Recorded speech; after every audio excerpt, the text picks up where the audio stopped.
El tema que le puse fue las pruebas que vinieron a la vida de Abraham. Y se encuentran pues en el capítulo 21 y capítulo 22. Ya pasamos tiempo en el capítulo 21 desde el versículo 1 hasta el versículo 21. Y ahora continuamos en el versículo 22 y terminamos al capítulo 21 y entramos al capítulo 22. Estos dos capítulos nos relatan tres pruebas que vinieron a la vida de Abraham.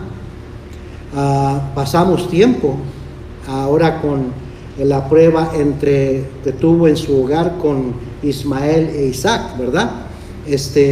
Y ahora estamos viendo otra prueba en estos versículos antes de terminar el capítulo 21 y una gran prueba comenzando el capítulo 22. La verdadera fe, alguien dijo, la verdadera fe siempre se va a probar. Porque solo mediante la prueba descubrimos la clase de fe que tenemos. No se descubre cuando todo marcha bien. Se descubre cuando tenemos que pasar por la prueba. Las pruebas de la fe son oportunidades para nuestro crecimiento y primeramente Dios para nuestra victoria espiritual. Así es. Primeramente vimos que en los primeros 21 versículos del capítulo 21, una prueba en el hogar. Alguien dijo también, a veces el lugar más difícil para vivir nuestro cristianismo es dentro de nuestro hogar. Pónganse a pensar en eso por un momento. A veces el lugar más difícil para vivir nuestro cristianismo es en el hogar, en casa.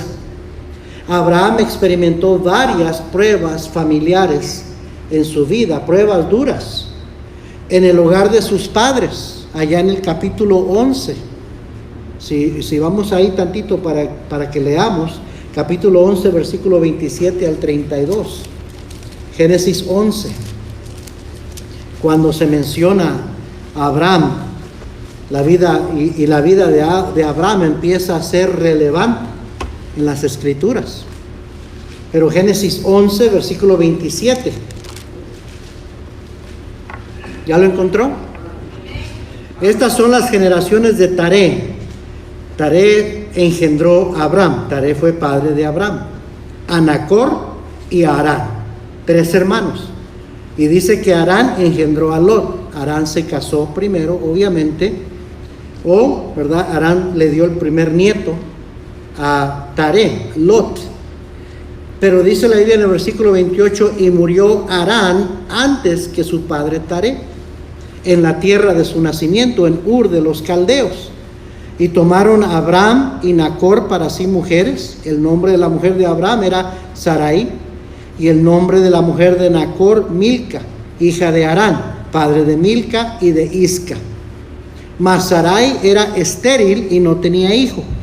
Y tomó Taré a Abraham su hijo, y a Lot, hijo de Harán, hijo de su hijo, y a Sarai su nuera, mujer de Abraham su hijo, y salió con ellos de Ur de los Caldeos para ir a la tierra de Canaán, y vinieron hasta Harán y se quedaron allí. Y fueron todos los días de Taré 205 años, y murió Taré en Harán. Y fíjese, rápidamente nos damos cuenta de que en el hogar de Abraham, en el hogar de sus padres, experimentó pruebas grandes. Su hermano murió. Eso no es normal. No es normal que un hijo muera antes que los padres. ¿Qué pasó? No sabemos. Nomás sabemos que murió Harán y dejó a hijos huérfanos, sin padre. Y entonces su abuelo, Taré, toma a su nieto Lot y a sus nietas, porque después menciona que tenía nietas, y a sus hijos, y agarra camino, y él muere también relativamente joven. Pastor, pero eran más de 200 años, sí, pero los hombres antes de eso vivían hasta 500, 600, 700 años. Y Taré no vivió tantos años. Entonces vemos el dolor en la casa de Abraham, una prueba de perder a su hermano, después perder a su padre, de tener que cambiarse, dejar su tierra e irse a otro lugar. Amén. También vemos la prueba que experimentó en su familia con su sobrino Lot. En los capítulos 12 y 13 pasamos bastante tiempo ahí.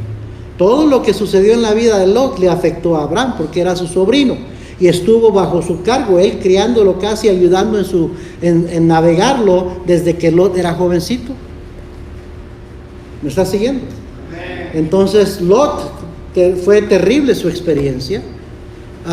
Hubo problemas, tuvieron que separarse y Lot se fue de pico para abajo espiritualmente y fue poniendo sus tiendas más y más lejos de la voluntad de Dios y más hacia el pecado, hacia la perversión.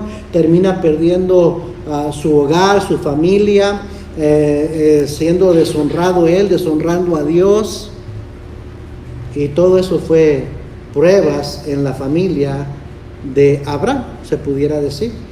Y luego vemos la otra prueba en el capítulo 16 con su esposa Sarai, cuando Sarai se desespera porque no puede tener hijos y le dice: llégate a mi sierva Agar, y Abraham le hace caso, y luego que concibe a Agar empiezan los pleitos en casa, empiezan las discusiones, y ella no quiere que Agar esté allí y quiere que se vaya, pero Dios le dice a Agar que regrese y esté sujeta a su sierva, y no creo que Sarai estaba muy contenta de tener otra vez de vuelta a esta mujer ahí, pero Dios había mandado y era últimamente el hijo de Abraham. Entonces vemos otras circunstancias adversas, pruebas en la vida, en el hogar de Abraham. Y luego acabamos de ver el conflicto entre los dos hijos de Abraham en el capítulo 21. Mire, bueno, ya no lo vamos a leer. En el capítulo 21 vemos cuando Ismael, que tendría alrededor de 16, 17 años de edad, e Isaac, quien acababa de ser destetado y tendría unos 3 años de edad, estaba chiquito. Y dice la Biblia que al principio el nacimiento de Isaac fue motivo de gozo y de risa al hogar de Abraham. Pero pronto hubo conflicto porque Ismael perseguía a su hermano menor, a Isaac. Ismael perseguía a su hermano menor Isaac. Y entonces tuvo que despedir a Agar y a su hijo, porque Sara dijo: échalo fuera, echa esta fuera, y a su hijo. Y eso le fue muy grave a Abraham. No fue un tiempo de gozo, de tranquilidad, fue un tiempo de prueba, de tristeza, de conflicto. Amén. Hay algunas lecciones valiosas que hemos aprendido hasta ahorita y vale la pena repetir del capítulo 21. Lo estuvimos viendo la semana pasada y la semana antepasada. Primeramente vimos el conflicto entre la carne y el espíritu. Que Ismael, leímos, era el hijo de la carne, según la carne, mientras que Isaac fue el hijo de la promesa. La existencia y la presencia de Isaac en el hogar no se debía a la fuerza de Abraham, porque la Biblia dice que estaba ya casi muerto cuando tuvo a Isaac, ahí en Romanos 4, versículo 19 al 20, sino que Isaac nació debido a la promesa y el poder de Dios. Amén. Siempre, y nada más nació Isaac y empezó a crecer Isaac, y hubo conflicto entre el hijo de la promesa y el hijo según la carne. Amén. Siempre hay y siempre habrá conflicto entre la carne y el espíritu, entre la vieja naturaleza y la nueva naturaleza. Vimos eso en Gálatas, ¿se acuerdan? Dice la Biblia que no pueden coexistir las dos, que se oponen una contra otra, la carne y el espíritu. La salvación, nuestra salvación, no cambia la vieja naturaleza, ni puede mejorarla, ni puede disciplinarla. Y necesitamos entender eso. El viejo hombre nunca cambia. Amén. Voy a repetir eso. La vieja naturaleza nunca cambia. No puede ser reformada. No puede ser mejorada. Amén. Los cambios positivos que usted ve en su vida, los cambios transformadores que usted ha visto en su vida desde que fue salvo, es la nueva criatura en Cristo. Pero no es el viejo hombre, no es la vieja naturaleza. Nunca piense usted que su vieja naturaleza, que su antiguo hombre, su antigua persona en la carne, ya no es tan malo como antes era. Sigue igual de malo, igual de perverso. Dice la Biblia que está viciado. Amén. ¿Ha pensado usted en eso? ¿Lo ha meditado? ¿Lo ha reconocido? El viejo hombre no tiene esperanza de ser mejorado. Así es. Es una causa perdida. ¿Entiende eso, hermano? Su vieja naturaleza, mi vieja naturaleza, es una causa perdida. Amén. No lo creemos muchas veces. Pensamos que tenemos ciertas virtudes y cualidades que siempre hemos tenido ahí. No, hermano. El viejo hombre estaba muerto en sus delitos y pecados, dice la Biblia. Y fuimos renacidos, revividos por medio del Espíritu Santo a ser una nueva criatura en Cristo, y las cosas viejas pasaron y aquí todas son hechas nuevas. Pero lamentablemente no deja de existir la vieja naturaleza, no deja de vivir el viejo hombre. Ahí lo traemos cargando con nosotros. Y está viciado al pecado. Nada más nos descuidamos, el nuevo hombre, la nueva naturaleza se descuida poquito y el viejo hombre toma control. Y nos lleva corriendo para atrás al fango, al lodo de donde nos sacó el Señor. Es como el puerco, así dice Pedro, como la puerca lavada que vuelve al cieno, al lodo. ¿Sí o no? Así es la vieja naturaleza. Como el perro que vuelve a su vómito. ¿Sí o no? Y qué asqueroso es eso. Pero así lo compara la Biblia, no yo. Así lo compara Dios. Y así es el viejo hombre. Déjalo, ¿verdad? Si nuestro perro se vomita, hay que ir a limpiarlo pronto. Porque si no lo limpias pronto, ahí va a ir a comerse esa porquería otra vez. Así es el viejo hombre. Pastor, ¿por qué lucho tanto en poder vivir la vida cristiana y nomás no puedo tener victoria sobre el pecado? Quizás porque está tratando de hacerlo en sus propias fuerzas, en las fuerzas del hombre, la vieja naturaleza. Y el viejo hombre, en la carne, es incapaz poder vivir y agradar a Dios. La Biblia lo dice. No quiere y no puede agradar a Dios.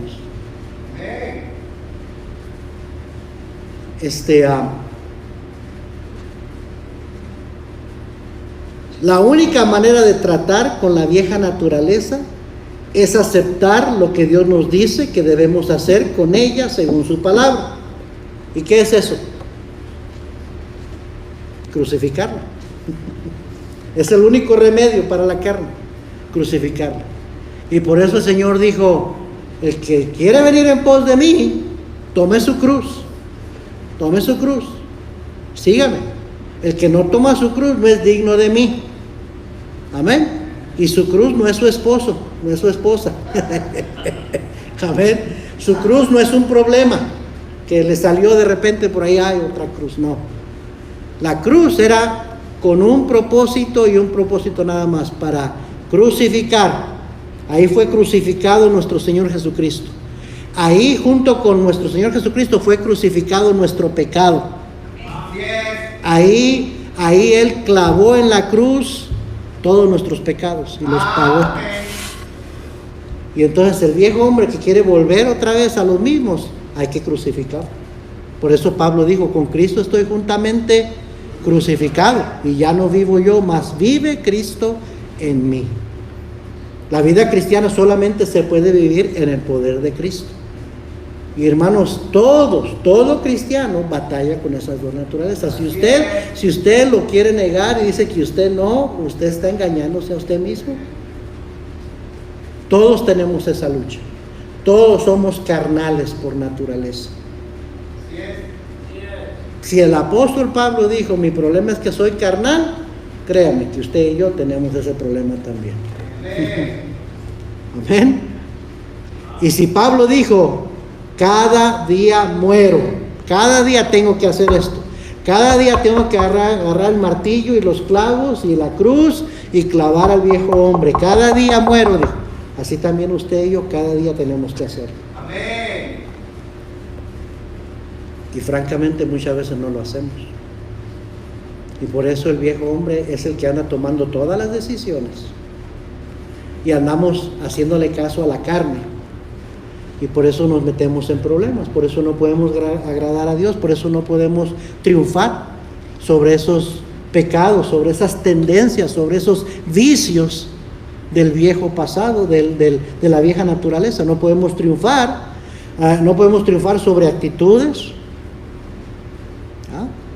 Me acuerdo una hermana una vez me dijo, pastor, es que mi problema es que soy bien rencorosa. Y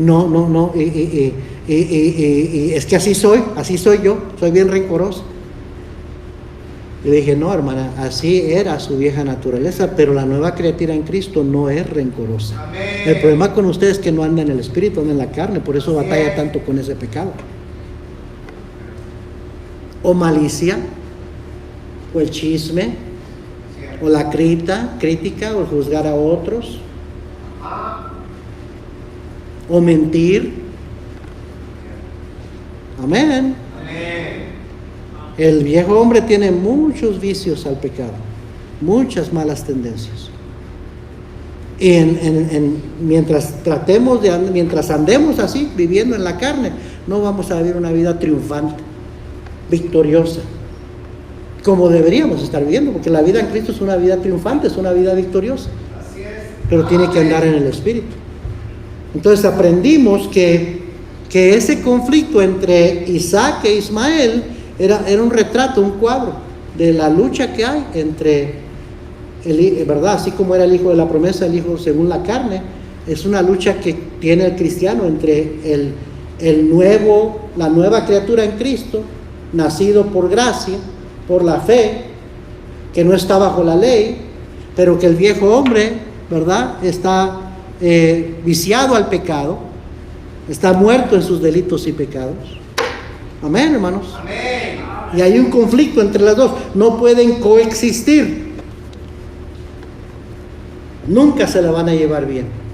La Biblia dice en Gálatas 5, 16 a 24 que se oponen una con la otra.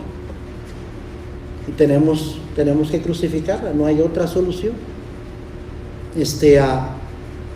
Abraham amaba a Ismael y quería retener a Ismael. Mire ahí capítulo 21, versículo 10.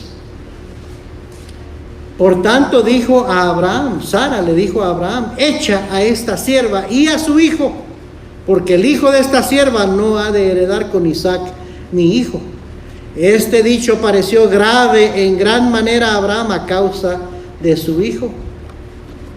Y él amaba a su hijo y quería retenerlo. Allá en Génesis 17, 18, cuando Dios le empieza a decir que su descendencia va a ser bendita a todas las naciones, que le va a dar un hijo, Abraham, en vez de creer a la promesa de Dios, dice, ojalá Ismael viva delante de ti. ¿Se acuerda que dijo eso?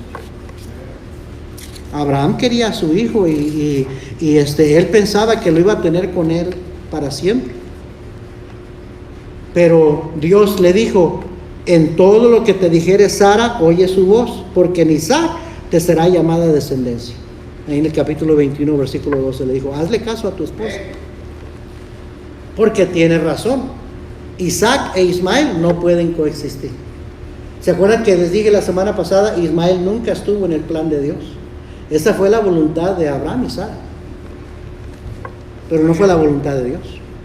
Entonces, el plan de Dios no era que la descendencia de Abraham fuera por medio de Ismael, sino por medio de Isaac. Él es el hijo de la promesa. Pero a veces, en la carne, hacemos nuestra propia voluntad y echamos a perder las cosas, francamente. Y después por eso vienen los problemas que tenemos en el hogar, muchas veces. Que después empezamos a cosechar por decisiones hechas no en el espíritu, sino en la carne. Y a Abraham y a Sara les sucedió lo mismo. Y pasan por esa prueba. Es una prueba, un conflicto. Imagínese usted que le pasara eso. Amén. Que le diga a su esposa, o yo o ese muchacho.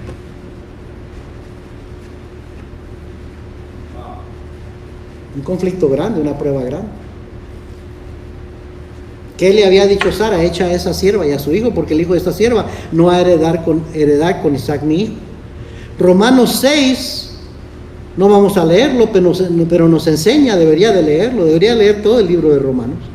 Nos enseña que nuestra única victoria sobre la carne es la crucifixión, el considerarnos muertos al pecado.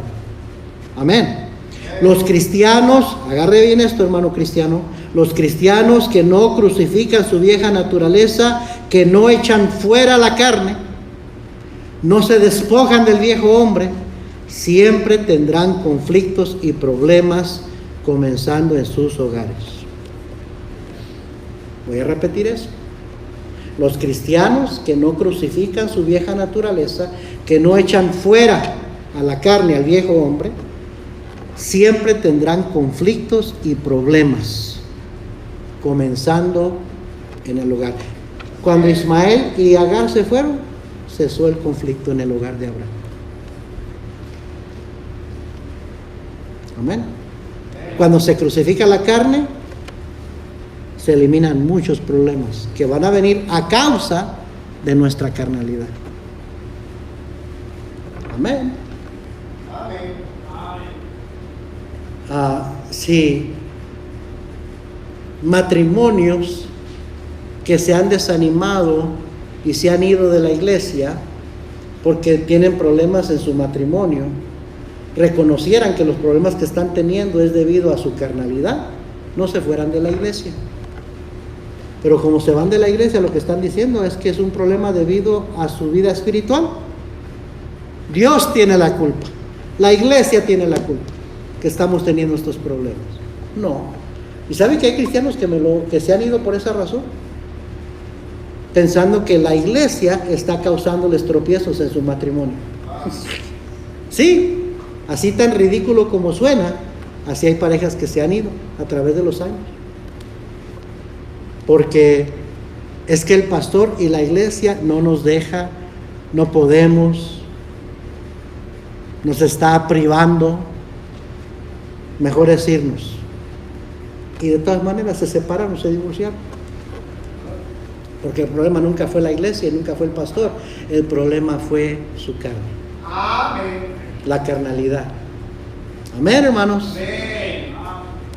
También aprendimos de esa lectura del capítulo 21, del 1 al 21, esa historia de ese conflicto entre Ismael e Isaac. Aprendimos que leyendo allá en Gálatas 4, 21 al 31, y que así hay un conflicto entre el antiguo pacto y el nuevo pacto. No, oiga bien, agarre bien esto, no hay conflicto ni contradicción en las escrituras. Así es. Pero el apóstol nos explica que ese conflicto entre Ismael e Isaac eran una alegoría, son una alegoría que simboliza el antiguo pacto con Israel y el nuevo pacto con la iglesia.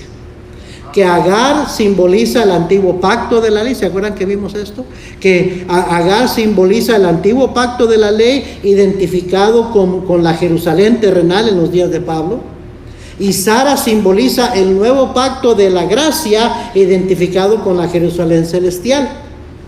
Ismael nació de la carne y era hijo de la esclava. Isaac nació del espíritu y era hijo de la mujer libre. Los dos hijos entonces, dice Pablo, ilustran a los judíos bajo la esclavitud de la ley y a los cristianos bajo la libertad de la gracia. El argumento de Pablo es que Dios le ordenó a Abraham que echara fuera a Agar, el antiguo pacto, y a su hijo, debido a que su bendición estaba en Isaac el Hijo de la promesa, y por medio de él vendría el Hijo de Dios. La salvación por la gracia. Todo esto encaja con el argumento, en el argumento del apóstol Pablo, de que los cristianos de hoy ya no estamos bajo la ley, sino bajo la gracia. Amén. Y si ¿cómo hay cristianos necios que quieren volver a practicar la ley y a sujetarse a la ley, cuando la Biblia dice que el cristiano ya no está bajo la ley, sino bajo la gracia? Y si nada más leyeran Gálatas 4, 21 al 31, es la enseñanza que da el Nuevo Testamento. Ya la ley, déjala. No que no debemos de vivir vidas bajo los principios de la ley, pero ya no debemos estar sujetos ni esclavizados a la ley, porque en Cristo somos libres. Amén. Y conoceréis la verdad, y la verdad os hará libres. Y Cristo dijo: yo soy la verdad, yo soy el camino, la verdad y la vida. Nadie viene al Padre sino por mí. Amén. Conocerás a Cristo, la verdad. Cristo es el cumplimiento de la ley. Y Él cumplió con todo lo que la ley demandaba, cosa que usted y yo nunca pudiéramos hacer. Él la cumplió y pagó nuestros pecados en la cruz del Calvario. Y se elimina la esclavitud al antiguo pacto, toda pura religiosidad, una salvación por obras que nunca podía ser alcanzada, y ahora recibimos la salvación como un regalo de Dios, un don de Dios, simplemente por fe, por creer y por gracia, como un regalo de parte de Dios, favor inmerecido de Dios. Amén. Y también en ese pasaje aprendimos la diferencia entre la voluntad del hombre y la voluntad de Dios, la manera del hombre y la manera de Dios. Eso representa a Ismael e Isaac. Ismael fue resultado de la voluntad de Abraham y Sara. Isaac nació por voluntad de Dios. Hay diferentes resultados, ¿sí o no? Cuando vivimos de acuerdo a mi voluntad, y cuando vivimos de acuerdo a la voluntad de Dios. Cuando hacemos las cosas a nuestra manera y cuando hacemos las cosas a la manera de Dios. Hay diferentes resultados. ¿Sí me está siguiendo? La mejor manera de evitar o prevenir conflictos y problemas en la vida, en el hogar, para empezar, es vivir obedeciendo a la voluntad directa de Dios, en vez de tomar decisiones según nuestro criterio y nuestra voluntad. Y se acuerda que vimos el ejemplo de Balaam, y la voluntad directa de Dios y la voluntad permisiva de Dios. Tomamos el tiempo de ir viendo cómo Dios le dijo claramente: no quiero que hagas esto. Pero él empezó a querer buscar una manera de convencer a Dios que le diera permiso para ir. Y Dios lo dejó ir, pero casi pierde su vida. Y termina como un profeta necio y rebelde, por querer hacer las cosas a su manera y no como Dios le dijo. ¿Sí o no? La mejor manera de evitar o prevenir conflictos y problemas es obedeciendo la voluntad directa de Dios. La mejor forma de resolver cualquier problema es también haciéndolo a la manera de Dios, según la voluntad de Dios. A Agar se le olvidó las palabras de Dios en el capítulo 16, versículo 10. ¿Se acuerda cuando la primera vez que Sara la echó, que se fuera, que iba encinta, que estaba esperando bebé, y le dijo que se largara? Dios le dice a ella: regresa y sujétate a tu señora. Y le dijo Dios a Agar: multiplicaré tanto tu descendencia que no podrá ser contada a causa de la multitud. Esa es palabra de Dios, es una promesa de Dios que le hizo a Agar. No te preocupes, yo voy a cuidar de tu hijo. Yo tengo, ¿verdad? Yo voy a hacer de él una gran nación. Voy a multiplicar su descendencia.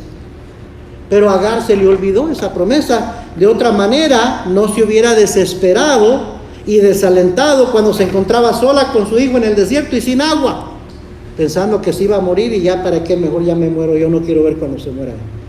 Se le olvidó la promesa de Dios. Amén. Dios termina sosteniéndola y cumplió con su palabra. Si obedecemos a Dios, Él siempre abrirá la puerta y resolverá los problemas que enfrentemos en el hogar. Una vez que escucha la voz de Dios, Agar, de repente Dios le abre los ojos para que vea una fuente de agua. ¿Ha oído el decir, a veces se ahoga en un vaso de agua? Nos ahogamos en un vaso de agua.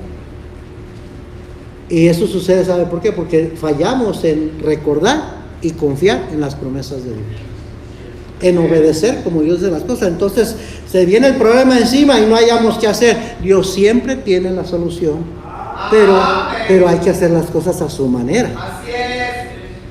Ahora, Dios no me va a dar la solución y yo sigo haciendo las cosas a mi manera.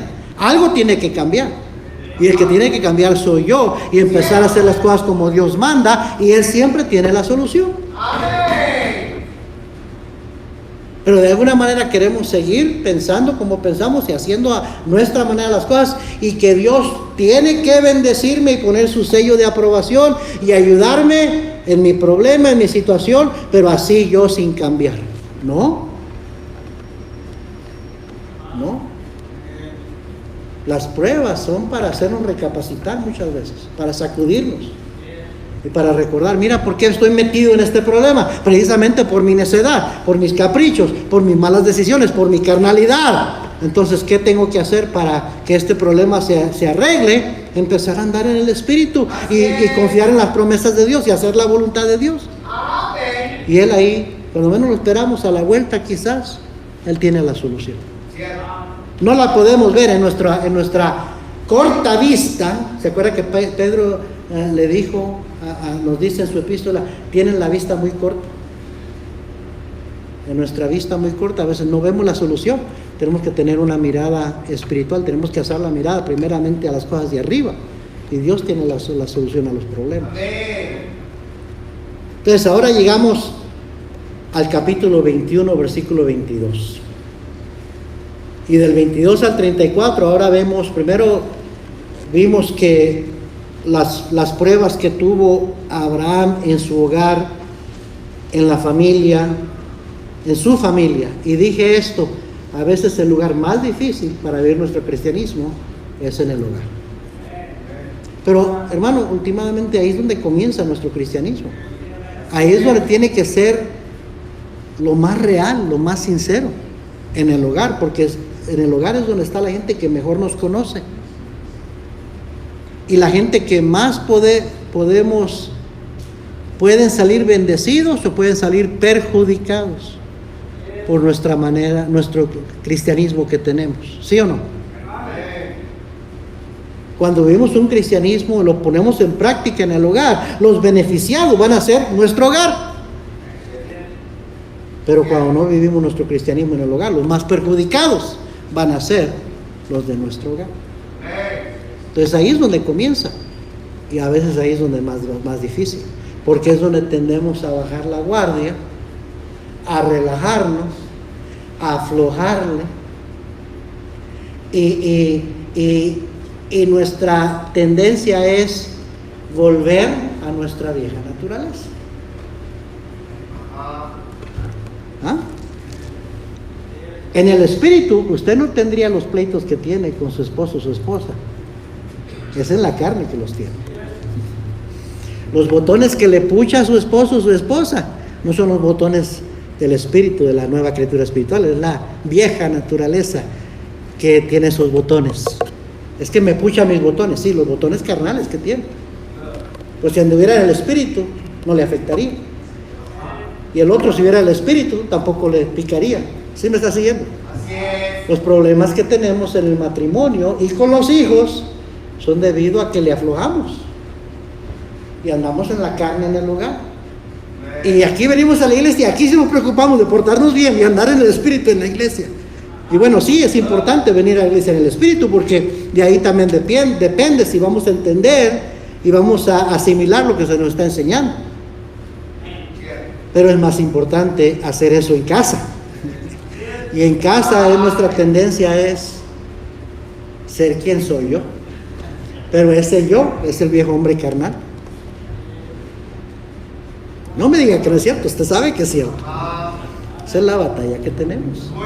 Entonces, Abraham tuvo pruebas en su familia, en su hogar, pero también llegamos aquí a este pasaje de la Escritura donde vemos una prueba de parte de los vecinos de Abraham, porque Abraham vivía entre los filisteos, vivió muchos años ahí, vivió desde que Isaac nació, y ya habían pasado 17 años por lo menos, y luego continúa viviendo ahí, porque todavía ahí en capítulo 22 ya pasó un poco más de tiempo, viviendo él en tierra de los filisteos. Recuerde que él iba a ser heredero de una tierra, pero era una patria celestial. A Abraham no se le dio la tierra, se le prometió, pero no se le dio. Ya fue 400 años después con Moisés, a la nación de Israel. ¿Sí me está siguiendo? Pero la patria que buscaba Abraham era una patria celestial. Acuérdense, la Biblia lo dice en Hebreos 11. Entonces un tiempo ahí estuvo viviendo entre gente inconversa, entre gente pagana, entre gente impía, y llegó el conflicto. Los creyentes debemos tener cuidado en las relaciones con los de afuera, dice la Biblia. ¿Sí o no? Colosenses 4:15, andad sabiamente para con los de afuera, redimiendo el tiempo. Primera Tesalonicenses 4:12, a fin de que os conduzcáis honradamente para con los de afuera y no tengáis necesidad de nada. Primera Timoteo 3:7, también es necesario que tenga buen testimonio de los de afuera para que no caiga en descrédito y en lazo del diablo. Me acuerdo que una vez que mi pastor predicó esto cuando teníamos poco tiempo de estar en la iglesia,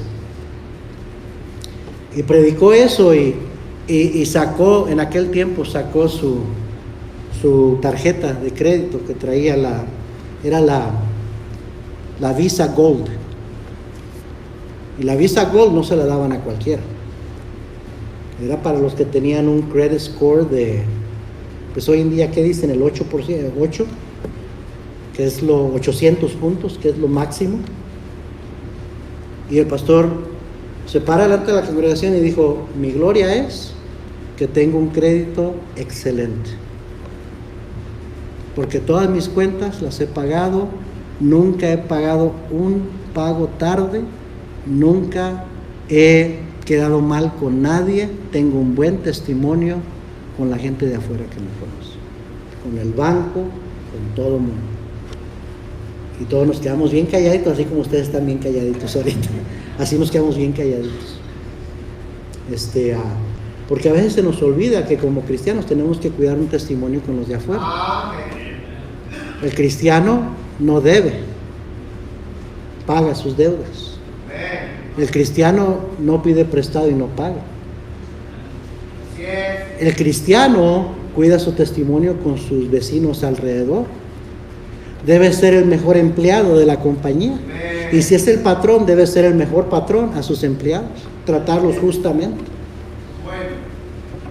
No debe andar haciendo nada deshonesto, chueco, torcido. Debe hacer las cosas como debe de hacerlas, porque es cristiano, porque vive de acuerdo a leyes más altas que las leyes de este mundo. Así es.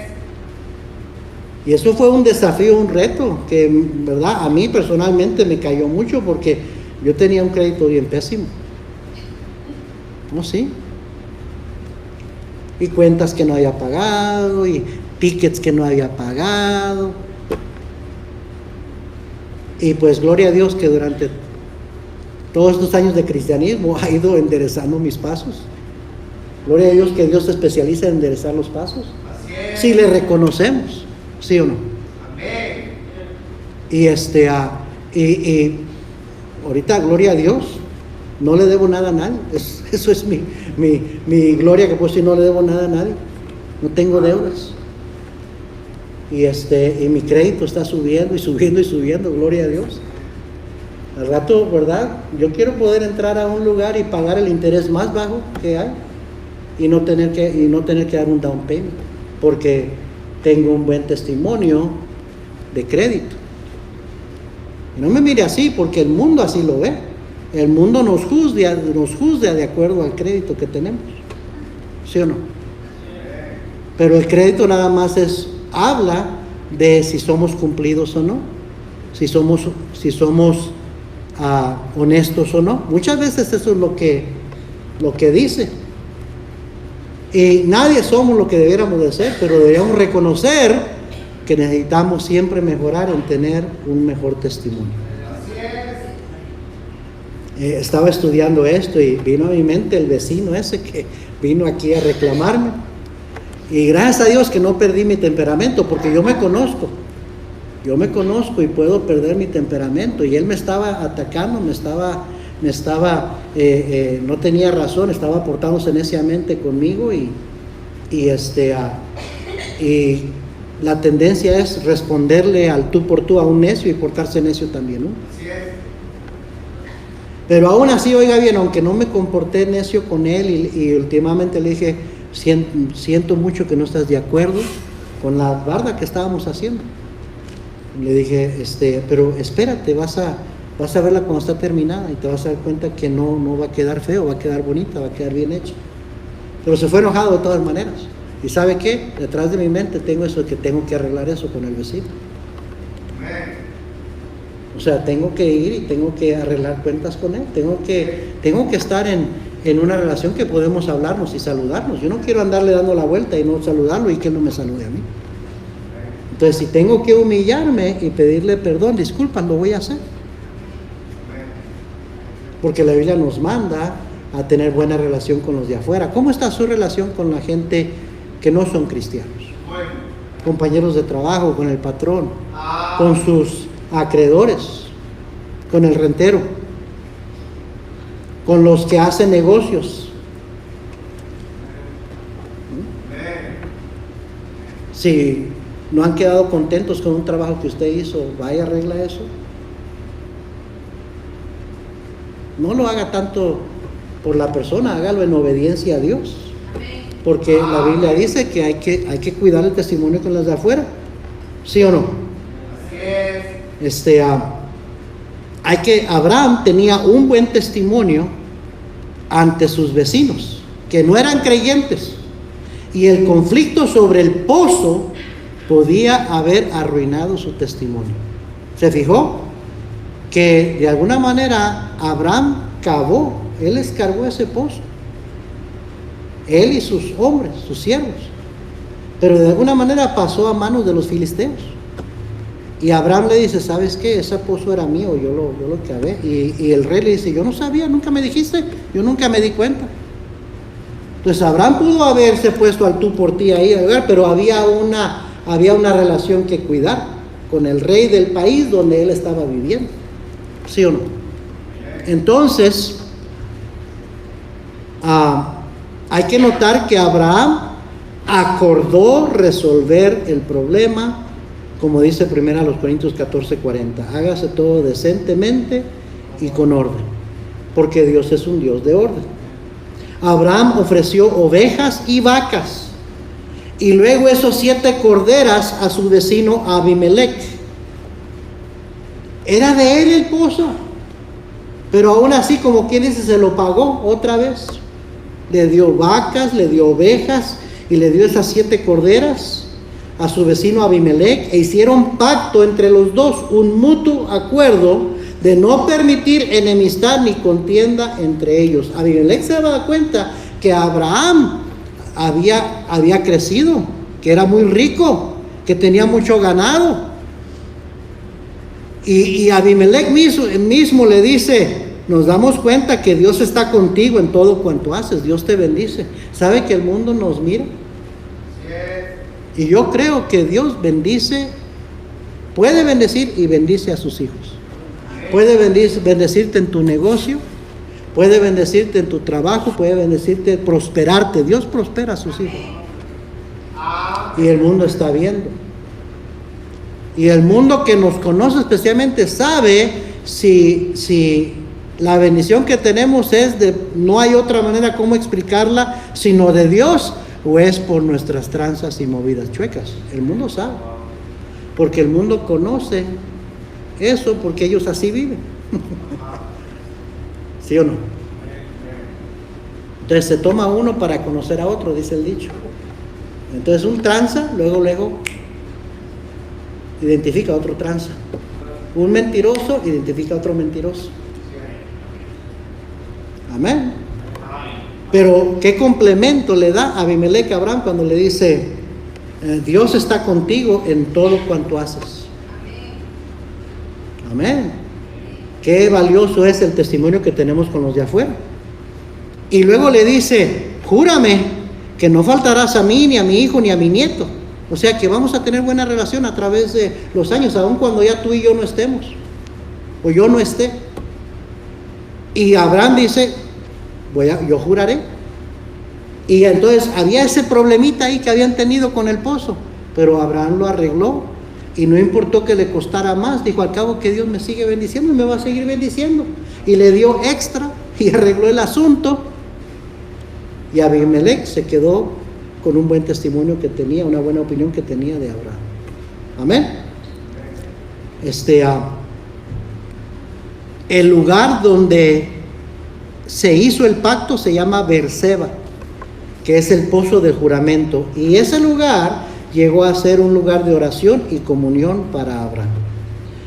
Es importante resolver de una manera cristiana las pruebas que enfrentamos con nuestros vecinos, con nuestros parientes, con nuestros compañeros de trabajo o en los negocios que hacemos con gente no cristiana, y con más razón entre cristianos. Romanos 12:18 dice, si es posible, en cuanto dependa de vosotros, estad en paz con todos los hombres. Eso dice la Biblia. Amén, hermanos. Entonces Abraham tuvo pruebas en el hogar, en la familia.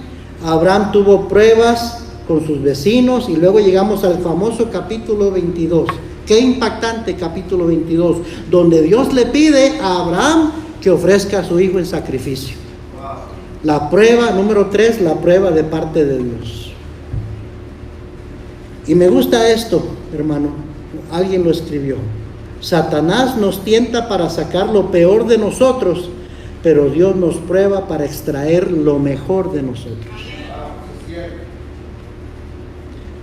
En Santiago capítulo 1 vemos 2 clases de pruebas, y ahí vamos a terminar. Vaya conmigo a Santiago. Primeramente, Santiago nos habla de pruebas que provienen del diablo y nuestras propias concupiscencias. ¿Alguien le va a decir a Fred que ya se vengan, por favor, los jóvenes? Que ya pasen y entren y se sienten calladitos, y ya vamos a terminar. Santiago capítulo 1, versículo 13.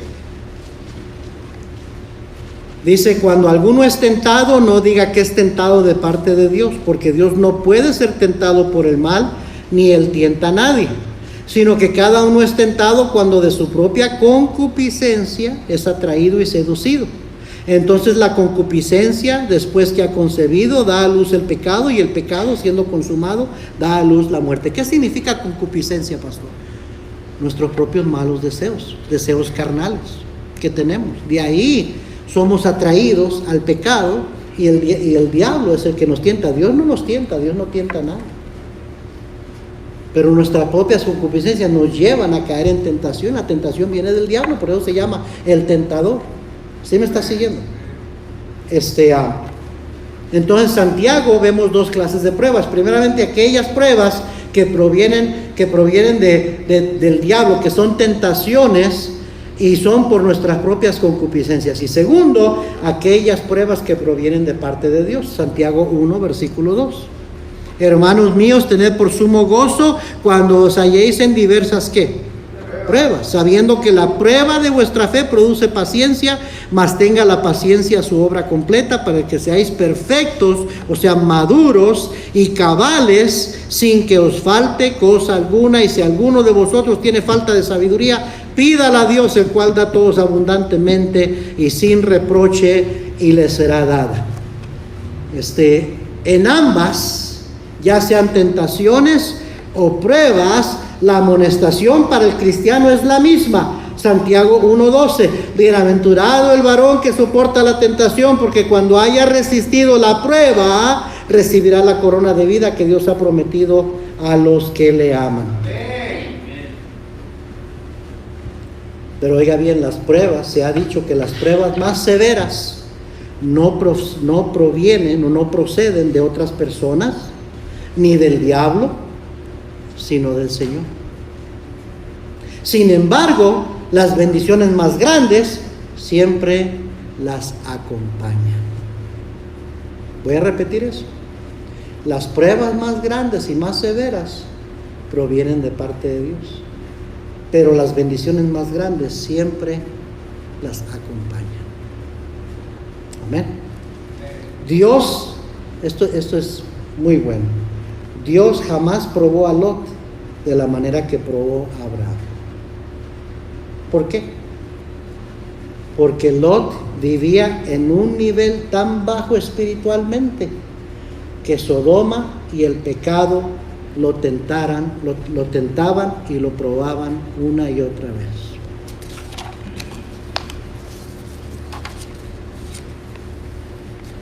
Y alguien escribió esto: es el santo, o sea el cristiano, que anda más cerca del Señor, a quien Dios prueba al máximo para su gloria.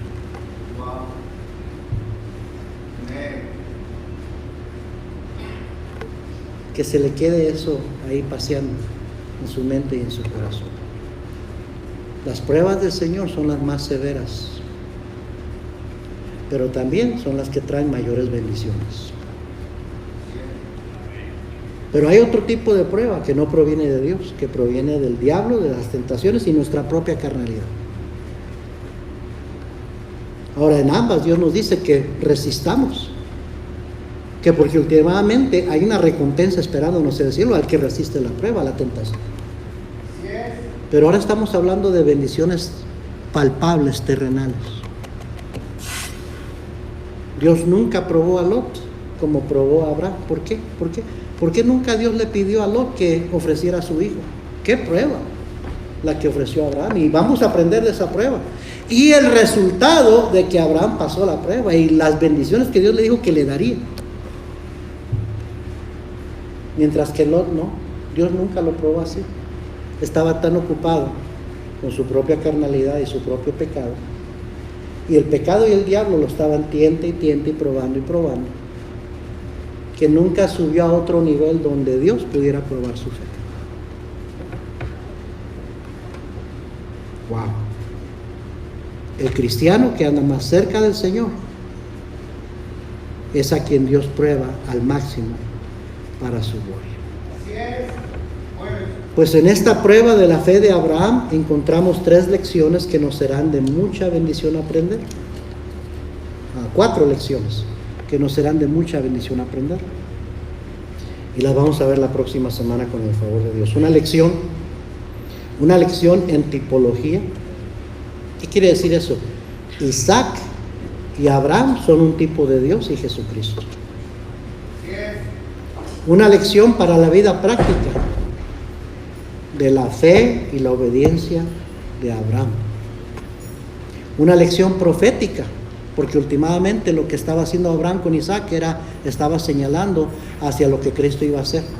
En ese mismo monte, a propósito, en ese mismito monte donde Abraham ofreció a su hijo, en ese monte iba a ser crucificado el Señor Jesucristo. Y una lección doctrinal. Así es que eso, con el favor de Dios, lo vamos a ver el próximo miércoles. Qué bueno que estamos estudiando esto de los patriarcas. Amén. Hay mucho que aprender aquí. Todas se están grabando y ahorita tengo varias que tengo que subir al canal de YouTube y Facebook. No los he subido. Y el de la semana pasada hay que arreglarlo y subirlo también, y luego también. La hermana Olivia, que no pudo venir esta noche, me preguntó si íbamos a transmitirlo, y francamente prefiero no transmitir el miércoles, pero quiero subirlo pronto para que lo pueda ver ella, que no puede venir porque se está recuperando de su operación. Así es que vamos a orar, ¿qué le parece? Vamos a orar tantito para terminar en oración, y no quiero que, habiendo escuchado todo esto, nos vayamos así nada más. Amén. Se inclina su rostro conmigo y cierra sus ojos. Señor.